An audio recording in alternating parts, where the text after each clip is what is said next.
तकरीबन 3298 कबल मसीह में आने वाले अजीम तूफान नूह के बाद नूह के 3 बेटे साम, हाम और याफत मुख्तलिफ खित्तों में आबाद हो गए और जमीन को भरने लगे। लेकिन बाद में गलत क़यादत और बिगड़ी हुई रहनुमाई की वजह से सियासी व समाजी हलचल पैदा हुई। नूह का दूसरा बेटा हाम एक ऐसी औरत से रिश्ता में जुड़ गया जो हाइब्रिड नस्ल से थी। इसी निस्बत से हाम की नस्ल बड़ी कद आवर, शिकारी और जंगजू बनी, जिनका रहन सहन साम और याफत से बिल्कुल मुख्तलिफ था। इस वजह से नूह ने अफ्रीका का बर्र-ए-आज़म हाम को दे दिया। वक्त के साथ ये नस्ल बढ़ते हुए 7 बड़े जजीरों तक फैल गई। इनमें से कूश हाम का बेटा मशरक की तरफ रवाना हुआ और एक बड़े तेज रूह और गहरे दरिया को अपने बाप हाम के नाम से मंसूब किया। ये दरिया हमनार या हाम का दरिया कहलाया और उसके किनारों पर उसकी नस्ल आबाद हो गई। यहाँ बसने वाले लोग हमदी यानी हाम की कौम कहलाए। कदीम जमाने में ये खित्ता हमदोस्तान कहलाया, मगर वक्त गुजरने के साथ इसके नाम से मीम का हर्फ गिरा दिया गया और ये हिंदुस्तान बन गया। यहाँ के लोगों ने वही कुछ किया जो अपने आबा-ओ-अजदाद से, बुजुर्गों से, माओं से सुना और सीखा था। उन्होंने अपने ननियाल के तराशे हुए बुत और मंदिर बनाए। रफ्ता रफ्ता वो सच्चे खुदा यहोवा को भूल गए। हाम का पोता नमरूद बादशाह कूश का बेटा ताकतवर हुक्मरान बना। आज हिंदुस्तान में उसे शिव शंकर और भोलेनाथ के नाम से याद किया जाता है। उसने बाल की परस्तिश राइज की जो आज भी हिंदुस्तान में जारी है। उसके मानने वालों को बाल्मीक कहा जाता है, जिसका मतलब है बाल के पुजारी। कूश ने अपने नाम पर मशरक में एक शहर बसाया जो आज कश्मीर कहलाता है, यानी कूश का शहर या कूश नवाब है। कुछ हाइब्रिड नेफिलियम जब्बार देव कामत भी कश्ती में मौजूद रहे और हाम से राब्ते में रहे।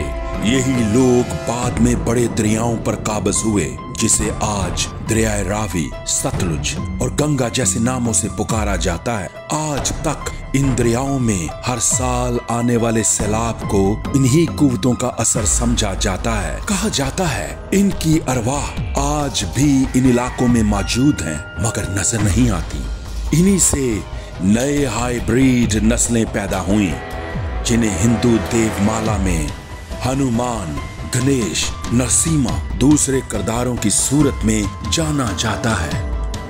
आज भी जदीद साइंस इसी तरह के हाइब्रिड बच्चे बनाने के तजर्बात कर रही है। उन दिनों जजीरा नुमा हिंद जनूब की तरफ बहिरा हिंद में फैला हुआ था और मदुराई का शहर कुमारी नाडो कहलाता था।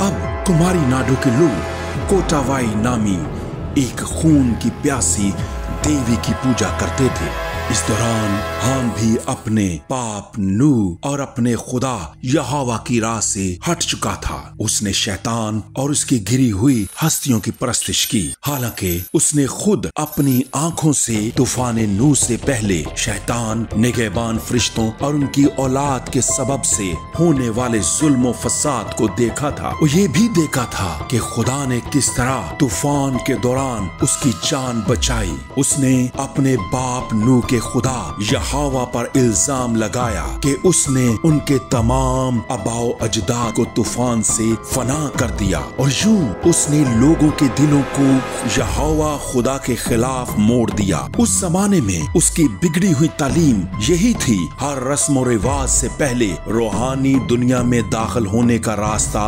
सिर्फ ये है कि शराब पीकर मदहोशी की हालत में आया जाए। तामिल कौम के दरमियान हाम ने एक नया त्योहार भी जारी किया जो खास तौर पर नौजवान आशिकों के लिए था और उसे कामन विजा कहा जाता था। ये जश्न मोहब्बत के नाम पर मनाया जाता है, मगर दर हकीकत ये गुमराही, बेराह रवी की तरफ एक दरवाजा था। ये दरअसल उस बिगड़े हुए बेकनालिया का नफीस रूप था जिसे हाम ने चंद साल पहले इटली में राइज किया था। बिकनालिया दरअसल नमरूद की मौत का मातम था।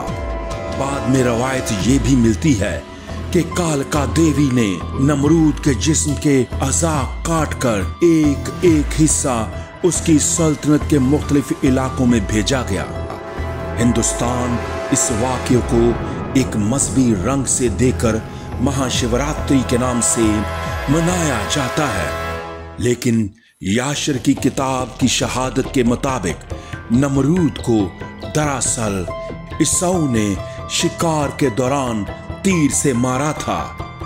यहाँ असल हकीकत और बाद की असातीरी ताबीरात में फर्क करना जरूरी है ताकि लोग गुमराही का शिकार ना हो। ये सब कुछ नौजवान नस्ल की इखलाकी गिरावट का सबब बना और फिर भी तामिल कौम इस वाकया पर फख्र करती है। इन्हीं दिनों हाम अपनी नई नवेली दुल्हन रिया के साथ वहां आया और तामिल लोगों ने उन्हें नमूना जोड़े के तौर पर देखना शुरू किया। आज तक तामिल इस जोड़े को मनमदन और रति के नाम से याद करते हैं।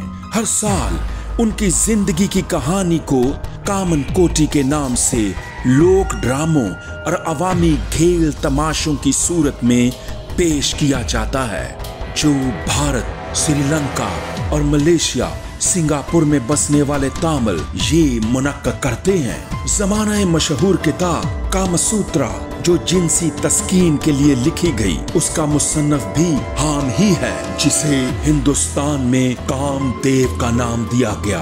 अब कहानी की तरफ। हाम जनूबी हिंद में इतना मशहूर हुआ कि आज भी बेंगलौर शहर के करीब उसका 65 फुट बुलंद बुत ऐस्तादा है, जहां उसे बाहुबली चौड़े कंधे वाला कहा जाता है। अगर आप इस बारे में मज़ीद जानना चाहते हैं तो हमारे साथ जुड़े रहें। अगली मर्तबा हम हाम के पोतों की बात करेंगे। हम ये भी बताएंगे कि हमनार इंडस रिवर कैसे बना।